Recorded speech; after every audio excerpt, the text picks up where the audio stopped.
What's up, YouTube? This is Too Raw for TV. And before I get into this video, let me see what I want to say. I want to thank anybody and everybody that has donated to my channel over the past several months. Truly, truly, I'm truly grateful for all of you who have donated to my channel, no matter what amount it was. I thank you from the bottom of my heart. I also want to thank everybody that has signed up to my Patreon. All right, I'm getting close to about 30 of you guys. And I'd like to thank all of you that have signed up with my Patreon and really going to appreciate it this upcoming basketball season. I could be a little bit more raw over there on Patreon. So I truly thank you all. All right. And more you guys come over there to Patreon, man. Join Patreon Nation, Too Raw Nation for only $2 per month. Now, this is a video request from a subscriber of mine from yesterday. I hadn't forgotten. The growing chant that you hear in the media that people just throw out there with no evidence to just back it up. You know, it sounds reasonable, but when you take into account all of the great shooting guards that played in the history of the NBA, you know, you have to really think about it because sometimes people just throw shit out there and see what sticks. And now you hear this, well, you know, James Harden's a top 5 all-time shooting guard. You know, and when you first hear it, you think it's reasonable. Well, I mean, he ain't better than Mike, and definitely, you know, he's not better than Kobe, not better than Jerry West. Because usually people consider Jerry West a shooting guard, even though he played more seasons as the point guard than shooting guard. But generally speaking, he's seen as a shooting guard. Not better than them. So yeah, I can see that. But then you have to really start thinking critically. What has James Harden done and accomplished in his career to warrant such a distinction? Yes, he has won a league MVP. Yes, he has. But let's think for a second here. Okay. The great Bob McAdoo. Bob Can Do McAdoo, right? Won the league MVP, I believe, in 1974-75 season, right? Won three consecutive scoring titles early in his career. Now, he didn't have to go through this development process that James Harden did. I think his rookie year was 1972, 73 season. I think that was his rookie year, 72, 73 season. I think his second year he led the NBA in scoring. I think it was the 74-75 season. I think it was that year.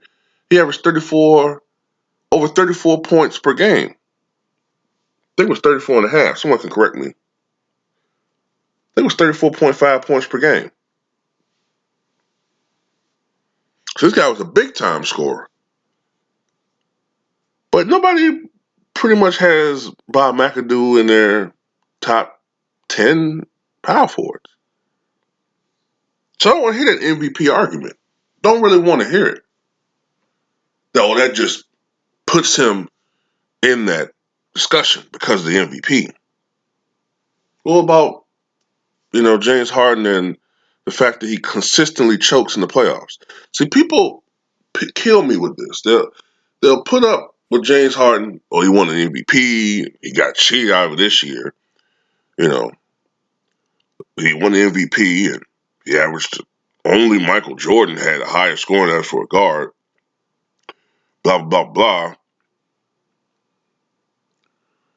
You know, but they forget to mention the consistent playoff choke artist that he is. Had one of the worst playoff performances in the history of the NBA against San Antonio Spurs a couple years ago. Cannot lead his team when his team needs him the most.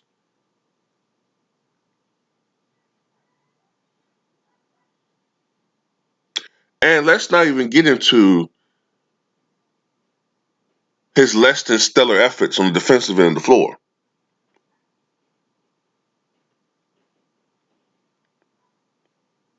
So, having said those three shooting guards, what historically, and I don't mean just one goddamn season, or 2 seasons, because this is a whole body of work.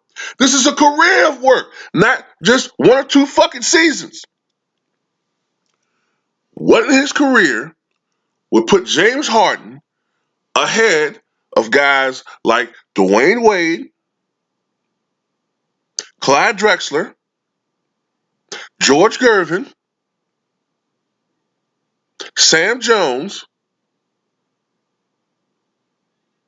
okay? And hell, you want to be really honest about it, maybe they're not the overall talent that James Harden is, but as far as career accomplishments are concerned, hell, can you really even put him ahead of Ray Allen? Who, in my opinion, Ray Allen arguably is not top 50. I mean, if somebody have him like in the bottom of their top 50, to me, that's okay. He didn't win 2 championships. The second one, he was more or less a role player with the Miami Heat. But I wouldn't even put James Harden, to me right now, is not a top 50 all-time player. He's not. And I don't give a fuck what some Bleacher Report says. He's not a top 50 all-time player. He's definitely not a top 40, the way that fucking Bleacher Report is written up. Because there's no way I'll have him ahead of some of these other guards. Some people are forgetting about Clyde the Glide Drexler. Okay, and how he played before he injured his knee and during the 91-92, what was it, 1992, I think it was when he injured his knee. And after that, he was never quite the same player. You know, he still was a great player. He still would give you, 22 points per game, 6 rebounds, 5 or 6 assists. He still was a great player, but he wasn't the same Clyde the Glide that was going to give you 27 to 30 points, 8 rebounds, 7 assists, a damn near walking triple double, shot a very high field goal percentage, 47 to 50% from the floor, was one of the first guards to really develop a great 3-point shot. Those were the reasons why he was competing with the great Michael Jordan for the league MVP in 91-92 season before Jordan put that shit to rest in the 92 finals. People forget about the great Clyde the Glide Drexler. People forget about the answer, Allen Iverson. All right? No, Allen Iverson never won an NBA championship. They won league MVP 2000-2001 season. All right? Although statistically, Iverson had better seasons than that. But what he did during that individual season, which put that team on his little ass back, something James Harden can't fucking do, is put a team on his back of not that notable players. See, he never played with a Chris Paul. Allen Iverson never played with a fucking Chris Paul. Allen Iverson never will get the opportunity. In his prime, at least. In his prime. So don't come at my face. I'm talking about in his prime. He never had the opportunity. He was at the peak of his powers to play with a Chris Paul. Or be able to have the opportunity to play with a Russell Westbrook. No. And he still took that goddamn team to the finals and was the only goddamn team to beat the Lakers in the playoffs that year. Don't you compare this fucking guy to those great fucking players. He's not top 10. God damn it. Sam Jones, arguably the most clutch shooting guard in the history of the NBA, was critical in all 10 of the NBA championship teams he played on for the Boston Celtics. Won 10 of them things. Bill Russell will tell you, if it wasn't for Sam Jones, they wouldn't have won those championships without Sam Jones and his clutch shots.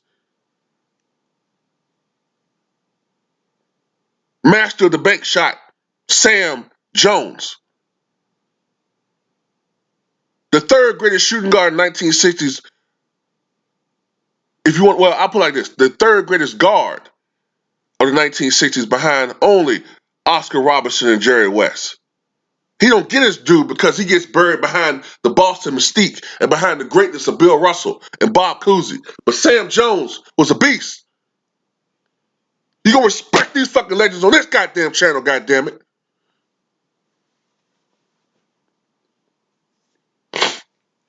And don't give me that error shit. Because Sarah Jones will be a motherfucking beast. Because a jump shot's a jump shot. And if you can get that motherfucker off, ain't shit you can do about it. Especially the way defenses are handcuffed nowadays.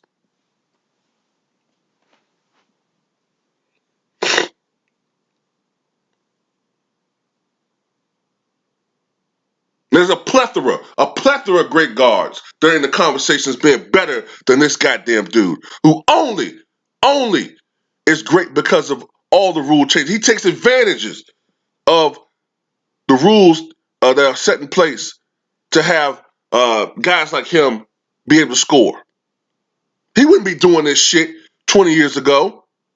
He'd be a 15 points per game guy coming off the bench, which is what he was when he first came to the NBA. A very good bench player, a sixth man. That's what James Harden would do. Would you tell me that you would take this guy with prime Tracy McGrady?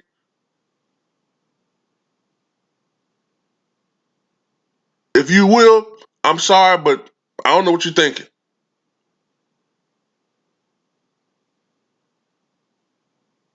I really don't.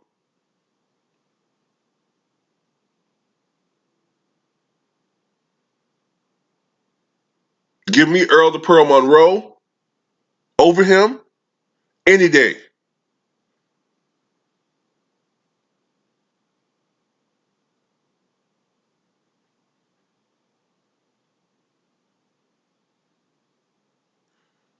I'll even take Reggie. At least Reggie gave effort on defense. Reggie gave effort. He was never a great defender, but you could never question Reggie's effort.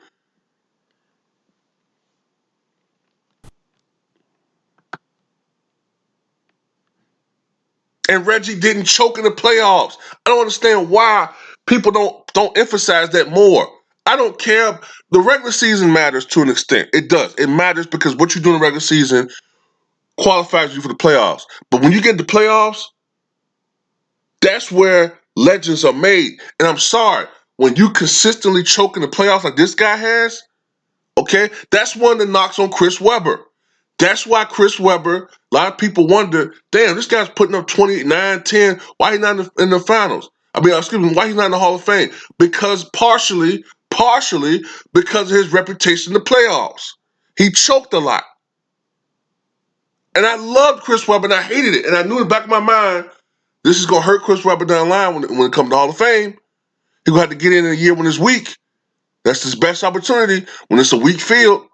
And I'm telling you, the criteria to be in the Hall of Fame has weakened to the point where I know James Harden going to get in because of how weak it is. But if this was 10, 20 years ago and James Harden had stopped playing right now, let's just say he stopped playing, he wouldn't get in. But playoffs matter to me. It matters. You got to step your game in the playoffs. You want to be considered a legend. Okay? That's why Chris Webber hasn't gotten in yet. That's why Reggie Miller got in. Because everybody remembers the great playoff performer that he was. The great clutch performer that he was. He might not be statistically the best three-point shooter ever. Okay? That goes to Steph Curry.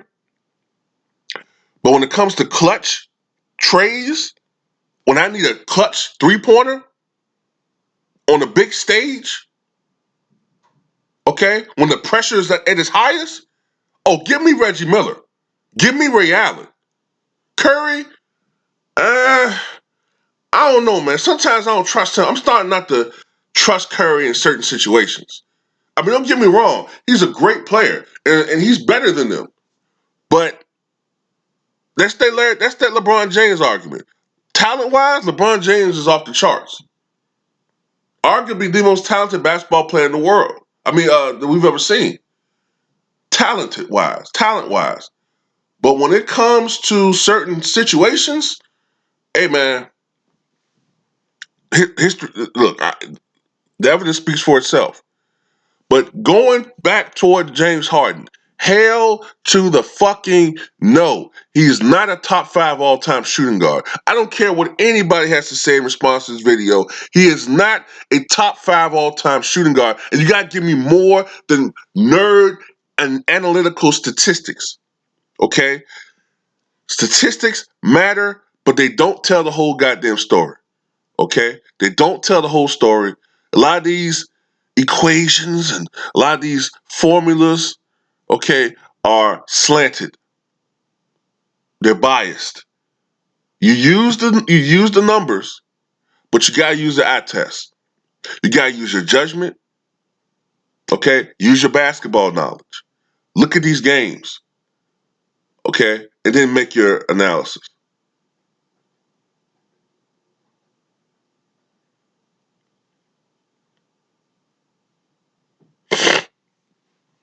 You know what I'm saying? I understand defense isn't as valued in today's NBA, but look, man, give me Joe Dumars, okay? Give me Andrew Toney. Man, hey, y'all get away from me, man. Give me Andrew Toney, the Boston Strangler. Give me somebody that has more than 3 weapons in their arsenal that can't be stopped. You know what I'm saying? You really can't stop this person. All right? Man, I'm done.